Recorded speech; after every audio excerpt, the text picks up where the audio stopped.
episode, so we'll go ahead and start. All right, everybody, welcome back to another episode of Meal Stakes Podcast. You're listening to Real Entrepreneurs TV, where we're trying to equip, empower, and educate aspiring and current entrepreneurs to get to the next level. Got a very good friend of mine from way down south. Happy that he was sharing his time and investing with us. Has a phenomenal story. He's going to share some of his biggest mistakes during his entrepreneurship journey.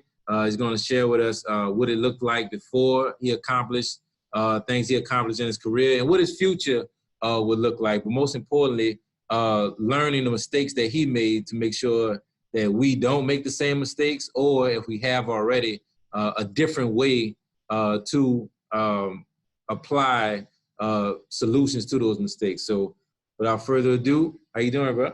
I'm good, man. I'm good. Yeah. G'day. Yeah, g'day. So tell people where you're from. Yeah, so my name's Keighery. I'm from Sydney, Australia originally. I live here in New Orleans now, but I've spent the majority of my life in Australia. I've been a successful entrepreneur and started a successful business in Australia. And, you know, I'm happy to share lessons from that experience. Gotcha. So you didn't have a job in the beginning, right? So tell us about that. So from college, what happened that got you on this path to entrepreneurship? Yeah, look, I'm proud to say I've never had a full-time job. I did have part-time jobs through college and through school and a little bit while I was starting my business, but I never actually had a full-time job, which wasn't my original plan. You know, like I think I followed the path most people do. You know, I had the advice from my parents, go to school, get good grades, go to college, you know, and I know when I was at school, people asked me what I wanted to do, and I would say I want to do business. And they're like, what sort of business? I remember saying, big business. Truth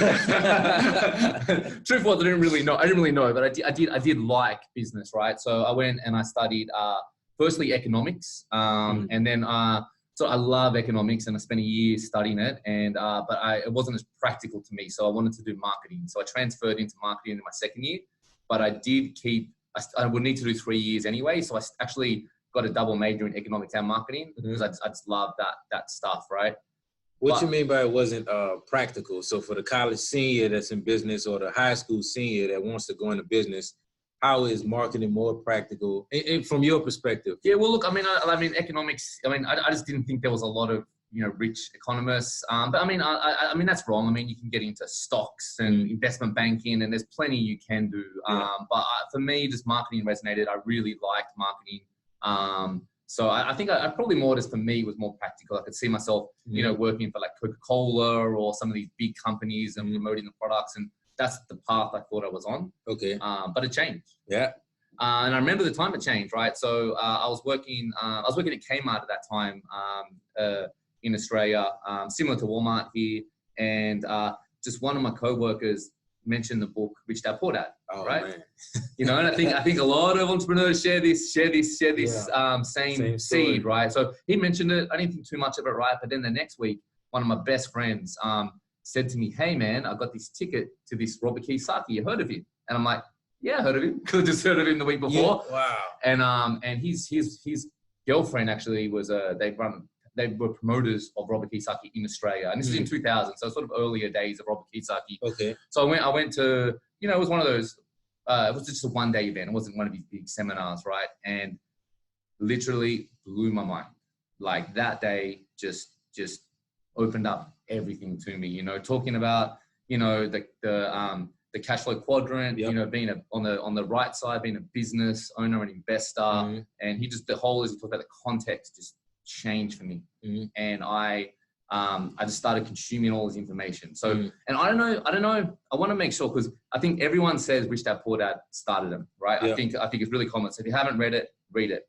But go further. I don't know, man, because I didn't read Rich Dad Poor Dad. I read every single Robert Kiyosaki book. Yeah, Cash Flow Quadrant, ABCs of Real Estate. Retire Young, Retire Rich. Yep. Like, I listened to these cassette tapes. And it's like cassette. Yeah. there was a day, it was 2000. Yeah, it was 2000, man. Man, CDs, man. I still have these cassettes, man. So I listened to like all these cassettes, and they went really deep, man. I went deep on that, and it just opened my eyes. And I was lucky because I was at university. I was still figuring out what I wanted to do. Yeah. And I started to figure out that like I wanted to be on the right-hand side of the quadrant. I wanted to start my own business, you know.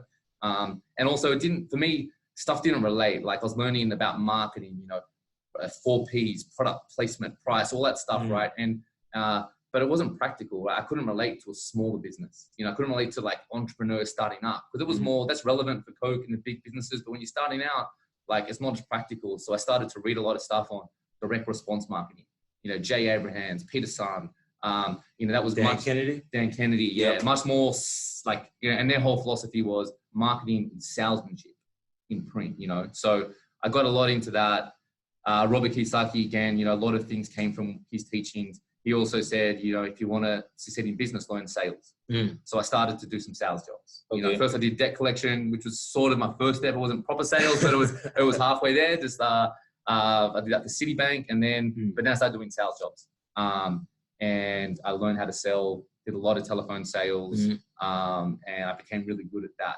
And that was, you know, and again, this is all just sort of from his guidelines. So, and this is telephone sales, like cold calling or inbound calls from marketing that a big company did and the calls came to you? Yeah, I did different things. So I'd work on different campaigns. So I did a few different jobs. One of them was like a contact center. So they would contract different jobs. So I sold a whole bunch of things. Some of them were inbound telephone calls from TV commercials.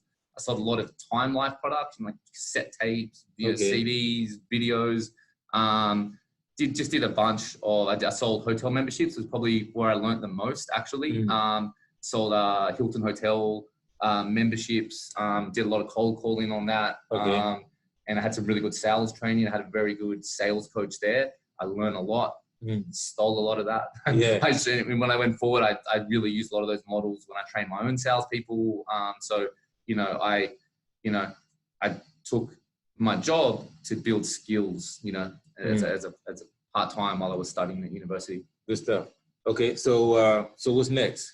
So I finished university, and I wanted to go out of my own business. So you know, I'd learned marketing at university level. I had a degree, but I actually really learned more from the books I read, you know, practical stuff. So, and what was the out of the 4 Ps, was the author that you would recommend the most? Well, 4 Ps, I didn't think that's way more textbook school style, but at university. So that I wouldn't recommend for entrepreneurship. What a direct response, I'm sorry. Jay Abrahams I liked a lot. Okay.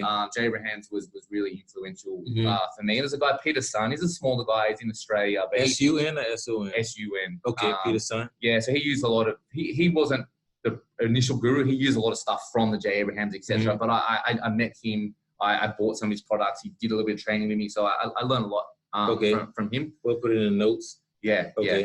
And then I started a small business consultancy. It's called Effective Marketing Solutions, right? Okay. So the idea was to do a tactical marketing plan for small businesses. So I started cold calling like all different businesses, like hairdressers, plumbers, landscapers, you know, all different small businesses. I literally just cold call them out of the Yellow Pages.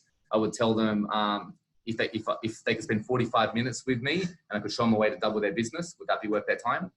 And so, you know, the people said yes, I'll go and meet them. And I would present them a strategy. I had this whole referral strategy that I would show them. It was pretty cool. And at the end of that, I would sell them a tactical marketing plan.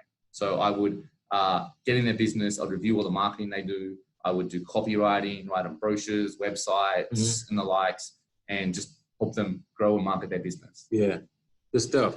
So that's the very first business ever from there. Okay. And what were some challenges that you had, mistakes made in that first business?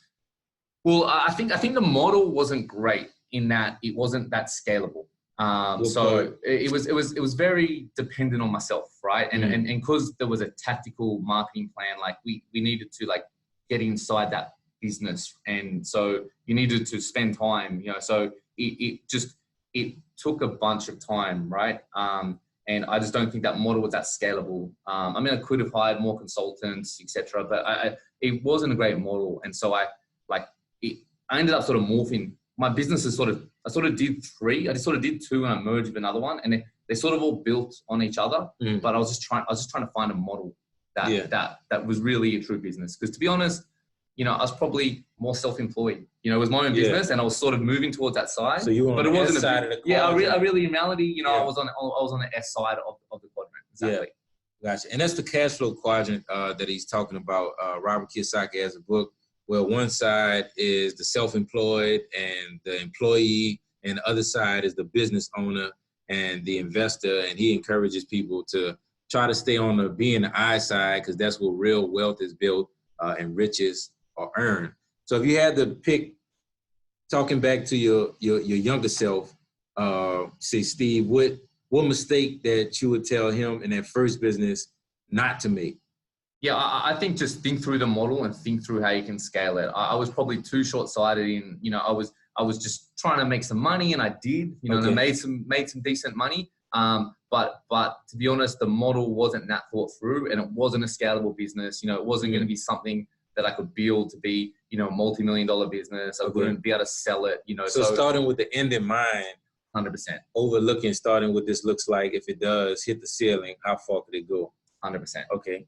I think that's good, man. So with that lesson learned, that mistake behind you, how did you push forward? Well, I sort of, so my next business was really pretty similar. Just I met a business partner, who, a great guy, he was doing something similar. And we basically merged our businesses together, and we focused on a niche. The business was alternative health business solutions. Okay. And it was really similar, but it was all about helping natural health practitioners like naturopaths, masseuses, homeopaths. You know, we just thought that was a really underserviced market. The people in that industry were really passionate about what they do, and we thought they did good work for people, but they were just terrible business people. You know, because they were doing it out of a hobby, not out of a business. You know, overall a terrible, disadvantage just in marketing. Exactly. Yes, exactly. Okay. They were passionate. They weren't thinking about profit. You know, so we tried to relate to them and say it's like yin and yang. You know, like you need to have like a mission about trying to help people, which they all had. But you need to have a profit objective too. If you aren't profitable, you're not going to help many people. Right. And our first step in helping these practitioners was actually getting in their mind it's okay to make money, because most of them actually had negative connotations. They wanted to help someone. We had to say to them, you were going to help no one if you are broken out of business. Right. You need to make money while you're helping people, because that you can scale, and that is how you're going to. Our mission was to empower, to make the world healthier by empowering practitioners to promote their business. You know. So their mindset was, since it's a nonprofit, I'm not supposed to make money. Pretty much, yeah. Pretty, you know, yeah. And we did. I learned. So we built on a lesson. So that was a little, because we niched down. It was a little bit more scalable than the first business. So because we did tactical marketing plans, but they ended up being really similar because they were similar businesses, and we ended up turning that into a manual. So we created a book and a manual that we sold through online. So that was scalable. We had the colleges in Australia, the natural health colleges. Actually, some of them bought our book and they used it as their teaching course for business, which I was super proud of, man. Wow. And that's still to this day. They still exists. So it was a little bit more scalable in that nature. We did some seminars and we would teach people en masse because they're the same sort of businesses. And that taught me to, you know, get in my comfort zone and present.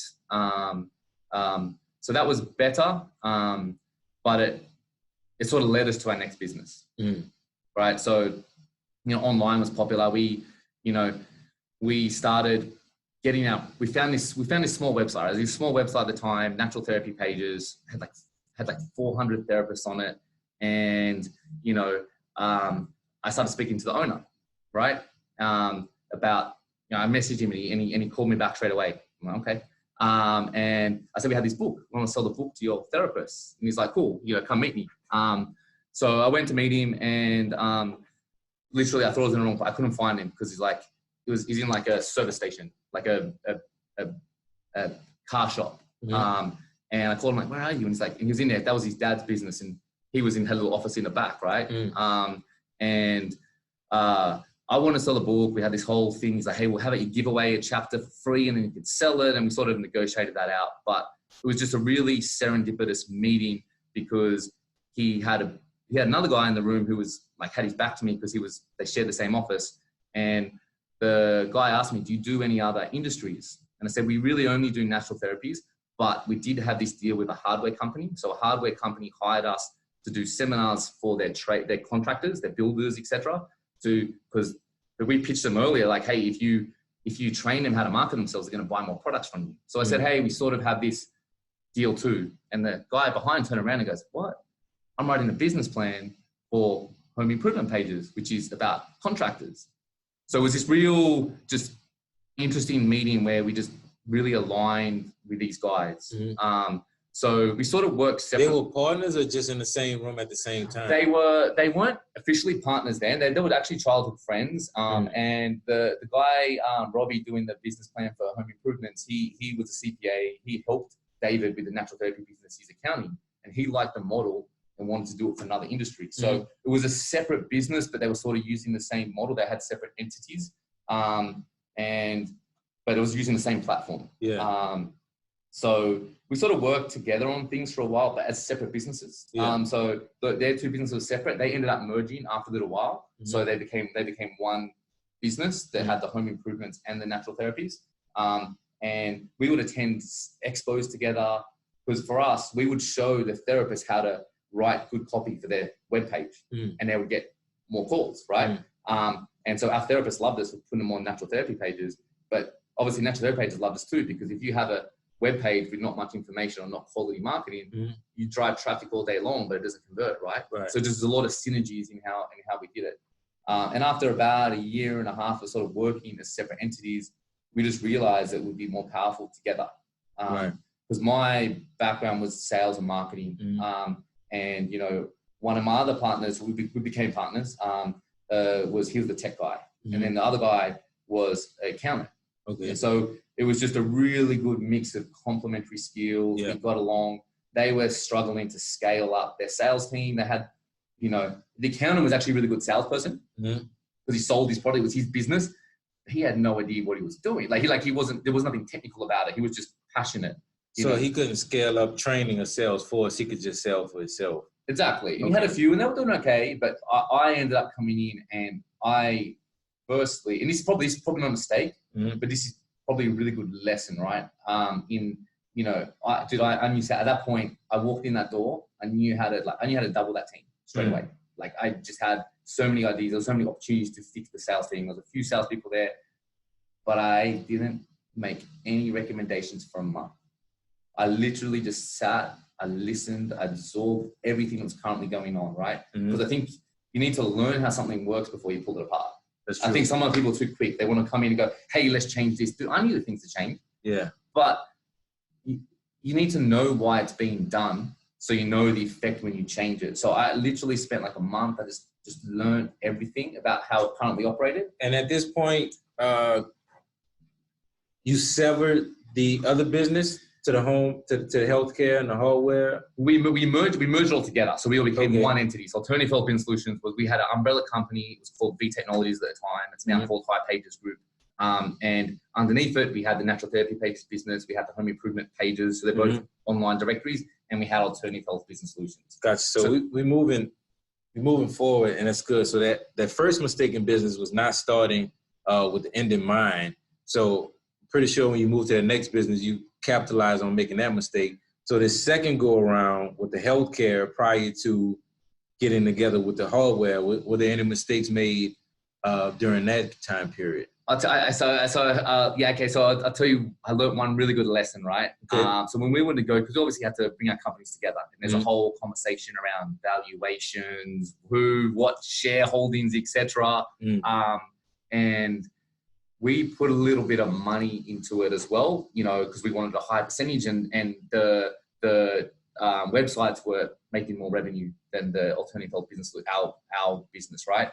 So we, you know, part of our offer was putting some money in, right? And, you know, we did a good job. We sort of knocked out a deal in a day. We sat in a room, we went back and forth, we knocked it out. And one of the things my now partner did was he reduced the money, he put less money in, but the valuation was worse. But we sort of took that offer. Like, so we had to put less money in, but we got a lower percentage.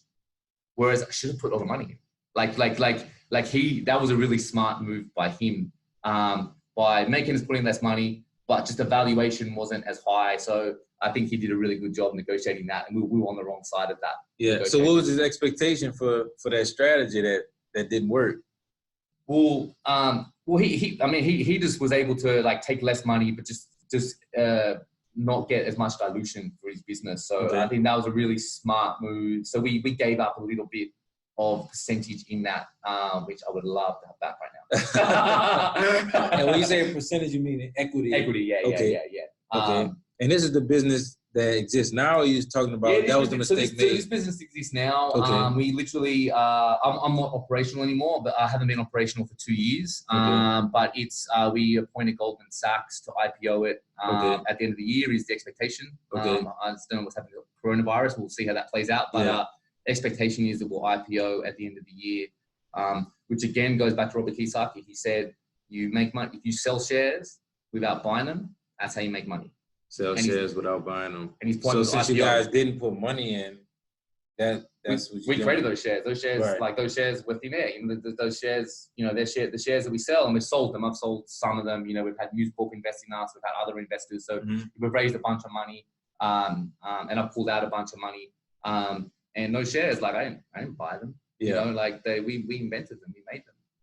We created them. Yeah. So the mistake was negotiating the deal. Yes. Wrong. Okay. Yes. All right. I could have made it. Look, I don't hate it. Look, I like to frame mistakes, right? So I made a lot of mistakes, right? But to be honest, they're just lessons. I don't see them as mistakes, right? And it took me a few years to realize this in the business. But like, if you're a scientist, you don't make mistakes. They're experiments. Right. You have a hypothesis. You test something, right, and it works or it doesn't work. And if it doesn't work, you learn that doesn't work. And if it works, you learn it worked, right? I know Thomas Edison is like, he found like, you know, however many ways to not create a light bulb, and he created it, right? You know, and that took me a while. So that was a lesson. So it was a few years in. So this is probably a big lesson that I learned. And I got this. I'll give credit to the guys at Atlassian. Atlassian is an Australian company. They are listed on the NASDAQ. They are a global company. You guys might know them. So we went to a meetup from one of their product managers. And that's when I really got this concept, right? He spoke about, you know, failing fast, minimal viable product. And he said this way, he goes, look, every idea you have, most of them are going to be crap. Yeah. You know? And he's like, that's fine. Yeah. Like, he's like, honestly, 9 out of 10 are bad. Just like face that now. Right. Don't be defensive. Don't, you know, just know that. So if you know, and it's true, like, you know, you try a lot of things, you know, I'm an optimistic guy, right? And that helps me in a lot of ways, but it can be a negative, right? Because you can be too optimistic. You can stick to something you shouldn't be sticking to, right? So I really got it when he explained it that way, that if you know 9 out of 10 ideas are going to suck, go really fast to learn what sucks, right? And that is a concept of MVP, or minimal viable product, right? So if you have an idea, don't go all in. You know, have this awesome idea to add this thing on your website, and you scope it out, you start building it. It's like, cool, 6 months it'll be ready. Forget about it. How can I, in 2 days, do a test to test that concept? Wow. Do a landing page, it doesn't even work. Like, convert, like, instead of building the back end, do not invest your time and your money and your resources into building something that's not tested. Do it as dirty as you can. Dirty as you can. Because if you know that 9 out of 10 aren't going to work, right? Do it dirty. I spent 2 days. I did this thing. It didn't convert. Yeah. I learned how it doesn't work. Cool. Next study. And then when that thing works, now you go all in. Just throw everything at it. That thing worked.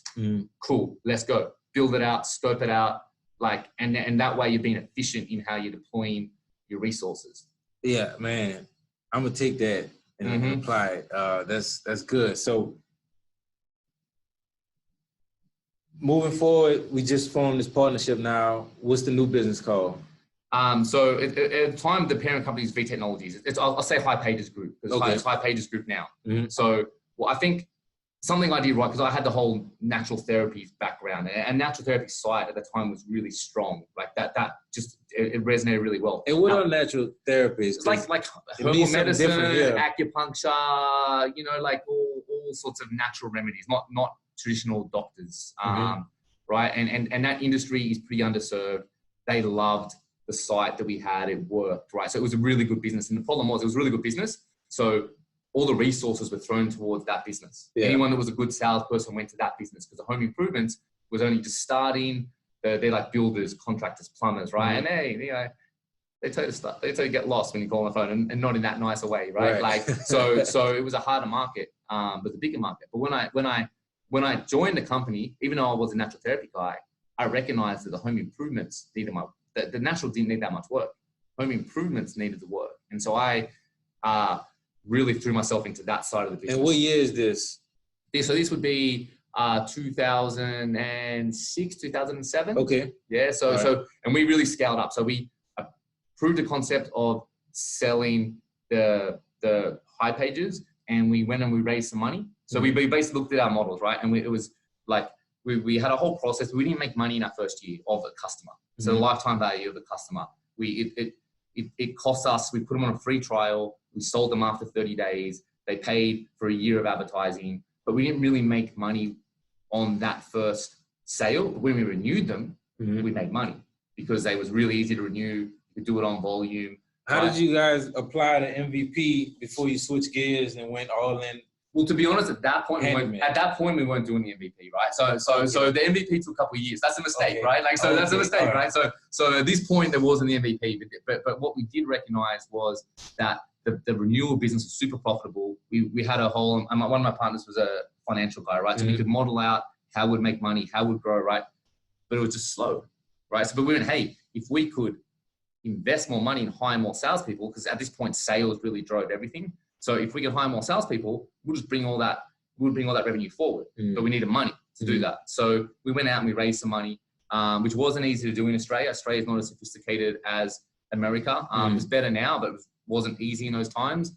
But my partners just had some people in their network. They were successful business people themselves, and they put their own money in. You know, they got a board seat. They really helped bring us up to. We started doing board meetings, and you know that really helped our own. How did that mistake that your partner made negotiating those shares, did he bring in the lessons learned to that with negotiating for that board seat? Well, that was my mistake negotiating against my partner. So we had that in place, and we did a good job with that. And look, they got us 1 point. Okay, so at one point we were really low on cash and we needed money, and they put more money in on a convertible note, and they really screwed us there because we needed them. Right. But you know, it is what it is. Like this, like that's how it goes. I was lucky enough. I actually threw in my own money, so I put in money myself, so I didn't get diluted. So it was a really good deal for them. So I just made sure I took part in that deal. So I got a convertible note. I got paid interest. It was a really good rate. So I protected myself by buying into the same deal that they were getting. And real quick, 60-second summary, what's a convertible loan? So a convertible note. So basically, you're not actually getting the shares. So you have the right to convert that note into shares at a later date, a predefined date. And in the meantime, you get paid interest. Okay. You know, so sometimes you can physically actually pay the money out of the business, which we did in this case. Sometimes the interest is just, you get that when you convert to shares. So at the end of the time, as an investor, you can decide not to convert those notes into shares and you get the money back. Okay. Right? So you get your principal back. But hopefully you want to convert to shares because the business has grown, etc. Good stuff. Okay. Yeah, I never heard that before. And that's an SEC attorney that can write up something like that, or? Yeah. Look, it's pretty standard stuff. They do it here in America too. Yeah, I've invested in some convertible notes for startup businesses. It's reasonably common. Yeah. Okay. Yeah. Gotcha. So we collaborated. We built out a new site, High Pages, running low on cash. Now we're bringing in board of directors. We're bringing in more hands into the pot. Yeah. So tell us about how that helped the operation. How did it help or hurt the operation with bringing in more people? What mistakes were made? It helped. I mean, so when you're actually raising money, it can hurt operation a little bit because it starts to take away headspace from like upper management. You're thinking about, so it can take away a little bit of headspace. So it can take a dip. But we benefited because they were very experienced, much older, gray hair, on the board. So they brought a whole level of sophistication to how we reported our finances, and that was very beneficial. It did, though. So there wasn't look, again, I take my mistakes lessons. They all, and it all led to the end result, and the end result was good, right? But so they were super good for us, but there became a point. They were the gray hair, so they brought that to us. But at a point, we had to get rid of that because they didn't understand online. You know, we're online, we're a tech company. You know what I mean? Like, and at a point, they didn't really get our business model anymore, and they were actually a hindrance. So we had to get rid of them. So we had to bring in. We actually got people to buy them out, and we had more strategic. Because I think they weren't really strategic investors so much. More passive. Yeah, they weren't. I mean, they were involved and they wanted to know what's going on, but they couldn't really add a lot of. They did add value in our reporting, but they didn't really add a lot of value into just being a tech company. Yeah. So you know, we ended up bringing people in that brought more value strategically to our operations. Got it. That's good. So 2006, when I first started, the board's in now. The old board is out. We have more strategic board members. What year are we in now? Man, I don't even know. So maybe 2010. I don't even know, man, to be honest with you. But I mean, I spent 14 years in that company, growing it. At the end, when I left 2 years ago, we had 300 staff. You know, News Corporate bought 30% of our company.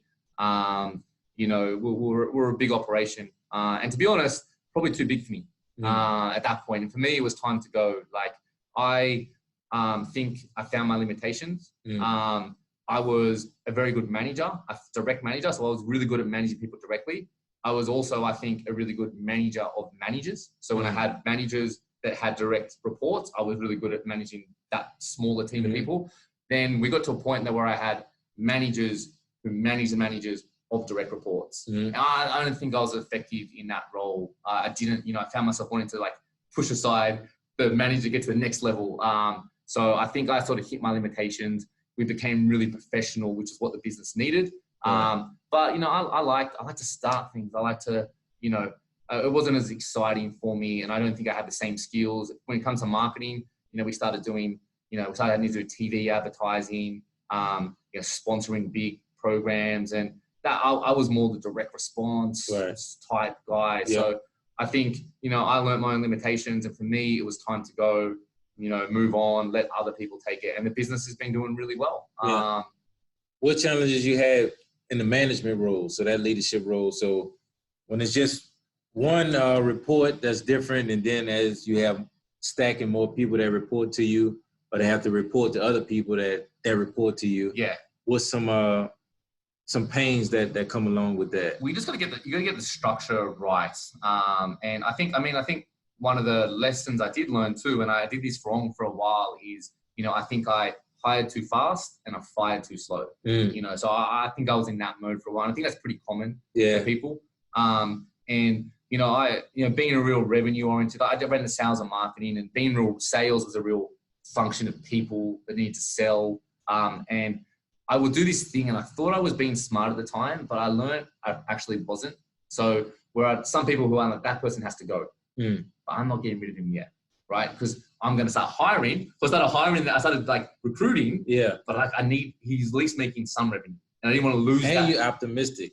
And I'm optimistic. And again, and I think everyone's positives become negatives. Like being optimistic is positive, but it's negative too. You need to know how you operate. So I'm you know, but in this case, I'm thinking, hey, he's making some money. I'm going to have trouble hitting our budgets without making that money. So I'm hiring over here. And then when I get that person, I can get rid of him. And I think what I came to learn, it took me a while, is that it brought the culture down, right? When you have someone sitting in a seat who's not producing at the right level, like the high performers don't like it, you know, and the media, even worse, the medium performers feel good, you know, because they're not at the bottom. Whereas when you remove that bottom person, now that medium person's on the bottom. At least I'm not him. Exactly. I feel okay, but you want that medium person to feel the heat of getting up to the top person. So I think I learned in the future that actually getting rid of them, take the hit, you will do better. Have faith in your guys, man. When you have a high performing, and I've seen it when we've had, you know, times when you're just on fire, man. Like just the team is so strong. They're all motivated. And so I think you need to weed out those bad people, or even more importantly, try not to hire them. You can never avoid that fully, but also go a little bit slower on the interview process. We started to really bring out our interview process. We'll do like 3 interviews. You know, versus how many before? I do 1, maybe 2. Okay. And like I would be the last. So I took myself out. I'm optimistic guy. So I made myself the last step, right? So they would meet the manager. Yeah. They would meet two managers, and they would have an individual thing where they would score certain areas. So I'd have a form, and they would score them separately and would see where it's at. And so we'd have someone do it, and then I'll come in the last one. I sort of say the yay or nay. It's just like, do they fit? At that point, they're pretty good. It's pretty easy to do they fit culturally? What's their motivation like? And once we started doing that, we had more stars. Right. Good stuff. So for the business owner that needs to build a sales team, right? How important was culture?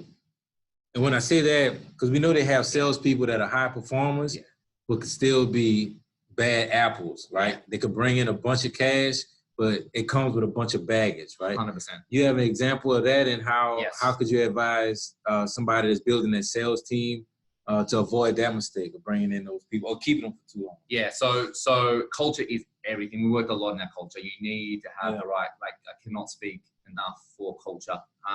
And for us too, and this is my tip, right? Like I was never a big fan of super talented salespeople, which might sound funny as a sales manager, right? But coming in super talented, or once they became coming in super talented. Okay. And I'll tell you why, right? We had a very good business model. It was repeatable, it was sustainable. We knew conversion rates, we could forecast, right? And it's because I made sure our sales process worked. We had scripts, I refined them, so I actually preferred really good cultural fits, highly motivated people that wanted to really get into sales, because I would train them.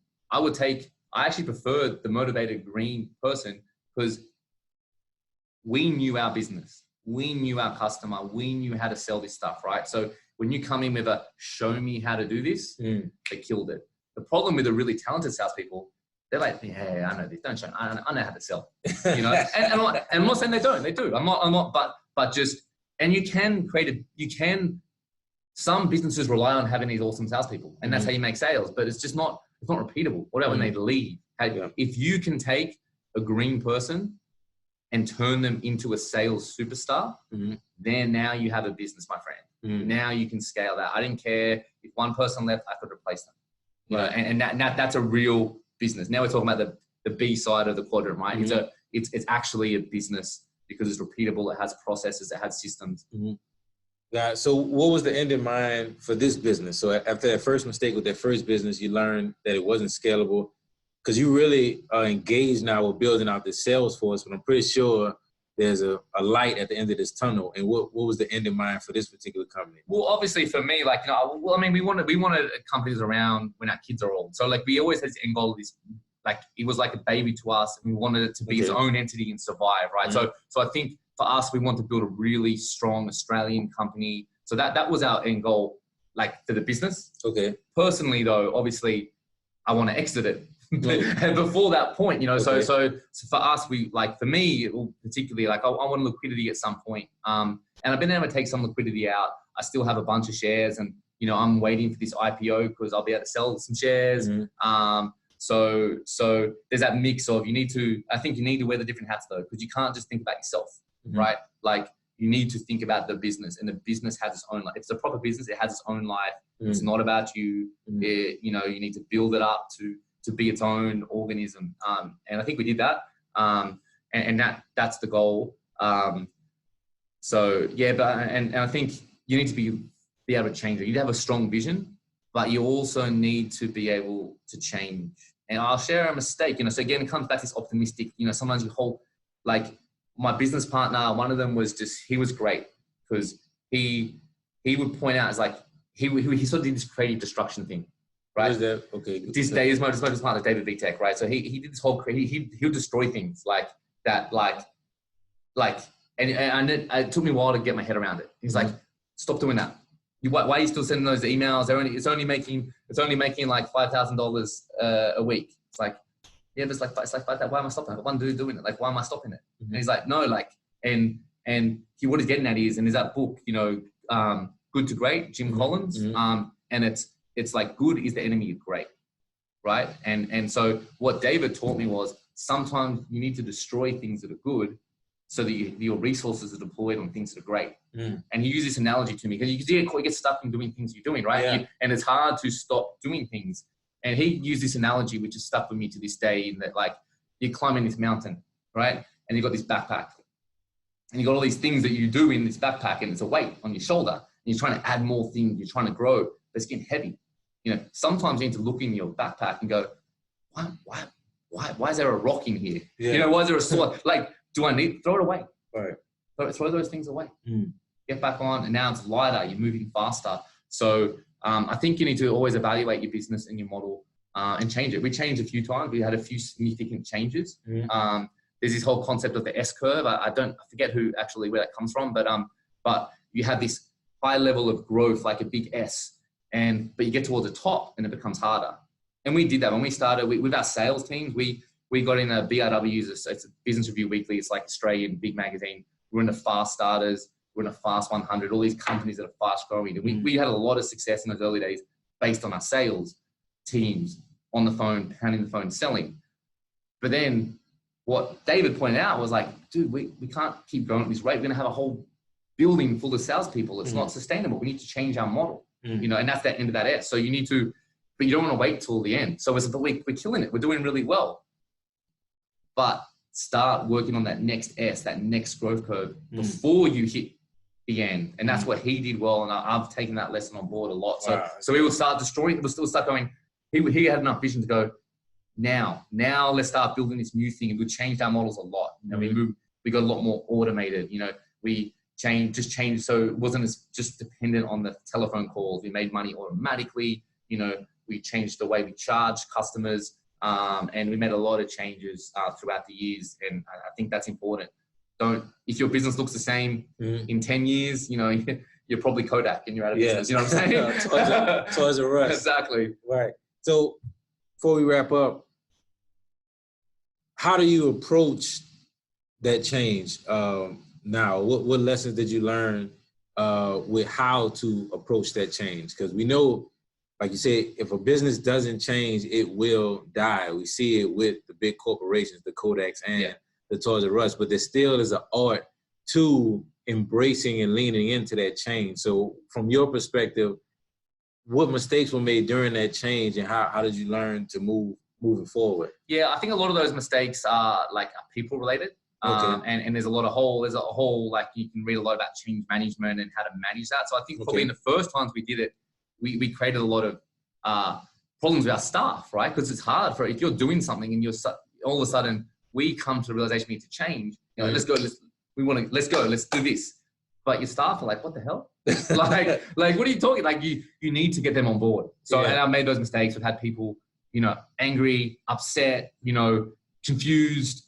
So I think the lesson. This is at the 300 employee mark, or even on the tracks to that. So even at the 100 employee, at the 50 employee, at different times we've changed. Anytime we've changed, those issues have been there. And so I think what I've learned is you need to really communicate. You need to show a strong vision. If the vision's changing or the strategy's changing, you need to communicate it. And so we started doing road shows. Whenever we change something, we'd do a whole road show where we'd present to different groups, let people speak, hear their concerns.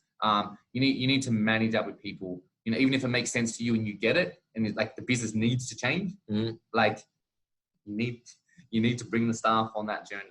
You know, and sometimes you need to get rid of people too. So we've had to make people redundant or change, and you know, and that you need to manage that process to the other people in the business. And so I think it's just a lot, and that comes down to culture. We invested a lot in people and culture. We had, you know, a people and culture manager and people that would help to help keep us honest and help communicate to our staff what's going on. Good stuff. So, all right, how does the story end? Well, the story always goes on, man. So, I mean, I'll go back to Kiyosaki, and it's the lessons that I learned, right? So, Robert Kiyosaki always said, you know, get in the B side, start a business, and use the money to invest in property. You know, so for me, you know, I bought properties in Australia. Now I'm over here in New Orleans. I'm buying properties over here.